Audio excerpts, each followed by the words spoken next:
আসসালামু আলাইকুম। আসলে এক ভাই প্রশ্ন করছে যে ভাই মালয়েশিয়াতে ট্যুরিস্ট ভিসায় আসলে কি কাজ পাওয়া যাবে বা ট্যুরিস্ট ভিসায় আসতে পারবো কিনা।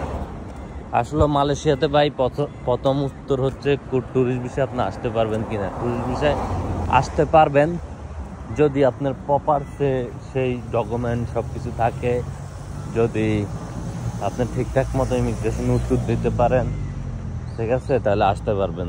যেহেতু ভিজিট ভিসার দুটো প্রবলেম, একটা হচ্ছে বাংলাদেশের ইমিগ্রেশন আপনাদেরকে আটকাবে আপনি যদি আগে কোনো দেশ ভিজিট না করে থাকেন, নতুন হন, কথাবার্তি তাদেরকে প্রপার উত্তর না দিতে পারেন, তাহলে বাংলাদেশে আটকাবে। সেকেন্ডত মালয়েশিয়া ইমিগ্রেশনে আসলে আপনাকে ওইখানেও দেখবে যে আপনি আসলে প্রপার উত্তর দিতে পারেন কিনা, কী কাজে আসছেন, কেন আসছেন, কয়দিন থাকবেন, এগুলো যদি ঠিকঠাক মতো বলতে পারেন ইংলিশে, তাহলে আসতে পারবেন।